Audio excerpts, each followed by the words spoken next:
Hi, this is the Erudite DM, or Mike, if you know me and have watched my channel for some time. I hope this is recording well because I'm using my laptop and I'm not upstairs in my office. I'm just recording something real quickly here at the house. And I wanted to talk to you briefly about agency in Shadowdark or in your role-playing game, because it will apply to a lot of other tabletop games as well, D&D or whatever you're playing. So the concept is this, and let me explain the reason why I'm thinking about this. It's because I had a 5e game. I got back into the hobby a few years ago, and it was because I'd run across some 30-year-old, younger 30-year-old, later 20-year-old nephews and nieces and friends of the family who were all playing online. They were playing Baldur's Gate, and they wanted to learn how to play the sit-down tabletop experience of D&D that they'd never played before. And I said, well, it's been a lot of years since I've done it, but I could DM and I could write something up and we could play. So we did, and it turned into, I got the new books. I went into 5e, and we played for over a year. And then one of them was having, one of the couples was having a baby, and they had a baby, and they have a beautiful little daughter now. And here we are all this time later, and we haven't played, but she's getting old enough now. And they're like, hey, you know what? We could come over because we play in person. We could get together again. We'd love to. We're way overdue. And they all started chiming in on a group text. So I've got to look at the calendar now. And I started thinking about it, and I said, hey guys, you know that I wasn't totally happy with 5th edition back then. And for a lot of reasons, I made it clear to them without trying to spoil the game that I have some grave reservations about all the bloat and all the added rules and all the multi-classing and all the work that was contingent upon me as the game master to learn all of their character classes and all of the feats and all of the special skills they had and keep track of all that. The game prep part, I was fine with, and I was having a blast. In fact, I'm probably going to convert some of that into Shadowdark at some point. I had a nice little world setting, a confined world setting, one part of one continent. That was a medieval type setting called Killian. I had some factional stuff going on. I had some different ancestries at play, dwarves and things, and some elves. And it was really comfortable for me. And I had them on a caravan for the better part of the year, moving to explore the world along with this caravan. And they finally got to the city in the end, the big city up in the north they were going to. So now we were into some city play when we left off.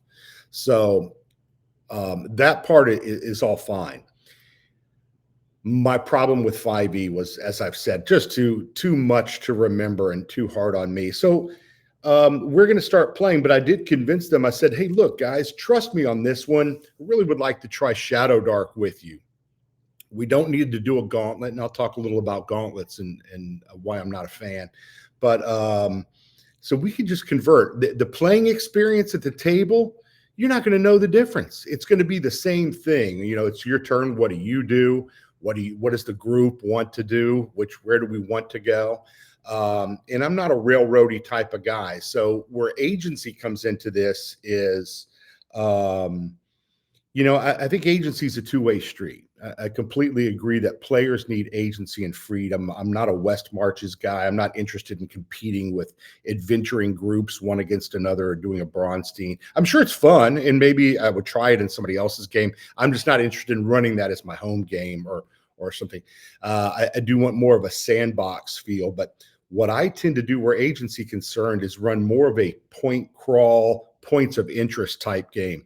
That allows me to do, as the GM, I get my agency in that I get to freely put the setting together, the tone, the background, the ancestries involved, what classes we'll play with, which ones are off the table. Because even in Shadowdark, there's so many classes in the additional supplements. Or if you have Western Reaches, there's something called a Basilisk Warrior that I have big concerns, not concerns with. It just doesn't appeal to me, to be honest. And I love Arcane Library and what they produce. But you're not going to, appeal to every fan with everything you write, everything you publish. So there's some things out there that I'm like, this is not my brand of cheese. I think I'll leave it alone. And that's fine. That's all. It was the same way with D&D and other games that I've played in the past. So getting back to agency, I want them to feel like, and I do this at the end of every session, hey, where do you think we're going to go next time? And I will plan for that. What would you like to do? And I talk to them up front about what kind of game they want to run, but I'm the one doing all the prep, right? I'm the one putting in more time than they realize. So I feel that the DM or the GM has to have some agency. And that's where my agency comes into it, is allow me to present and paint a picture for you with this world I'm creating here. And it is a homebrew setting. I'm not dealing, I bought tons of stuff for Shadowdark and lots of areas I could go, but it's mostly one-shotty things. And I have some other settings like from Greg, from Chubby Funster, like Terra Invictus or The Last Candle. And I'll be happy playing those as well. But this is going to be a homebrew setting. So let me have some agency, have some fun as the GM. Come on, I need a little fun here. I'm not a paid circus monkey, just like, oh, here's your adventure. Oh, here's what you want. Oh, you want that? Here it is. There's got to be some give and take on both sides here. And I think Kelsey implies that in the core rule book, where she talks about the contract, right? The social contract, if you will, of the game. And that is, the number one rule is that we're all enjoying it, having fun. Doesn't mean we're getting to personally do everything we want all the time, right? A good contract among the GM and your players should all be, in my opinion, should all be about compromise, right? We all give a little to get a little, right? Just like life, just like family, just like the marital contract, whatever. You give a little, you get a little back, right? That's the way it works. So that's what I'm trying to build in this new group, introducing them into Shadowdark. Now, let me comment just briefly on gauntlets. I'm not a gauntlet fan. I haven't run one and I haven't played in one. But I've watched a lot of live plays, talked about it with our Monday night group with Tim and Paul and Vance and Ken and those guys and Joe the lawyer maybe and some others. But I think even at North Texas last summer, I spoke about it with Eric Tankar and some others. I don't remember. I could be wrong. But my beef with the idea is just playing whether you're in DCC where it came from, where you get let's say four 0-level characters, and you're going to run them with a big group through a dungeon. And as they get killed off, the one survivor, the one that does the best, that becomes your player, right? And becomes a first level character. And that's how you get your character. And that is supposed to be their backstory. They went on this adventure. Okay. And they had this experience, and that's their backstory. The assumption is that they're all just nobody farmers, nobody beggars, city people, whatever, but they don't have any real background outside of that. And they don't have any real equipment or gear, no real skills, no spells. And you're going to develop them based on their survival in this dungeon adventure into your character. Okay. So my beef with that is that just by merely surviving a dungeon delve, how are you going to become a first level wizard? Who did you apprentice with? Or if you're going to be a priest, what's your religion? What's the background? Who did you train with? How did you learn about divine magic? How did you learn about the orders of the priesthood? There's a disconnection there. And I just can't believe that it comes out of, okay, I have a spoon, or I have a horseshoe, and I'm going into a dungeon with some. I get it. It's fun, and it's probably fun in DCC as well. But this idea that there's supposed to be some implied backstory that comes out of that dungeon delve is just nonsense to me. It doesn't work unless you're maybe a fighter and you're a farmer with a pitchfork, and you're big and brawny and smart, and you show some skills and some aptitude. Well, maybe that could be your backstory.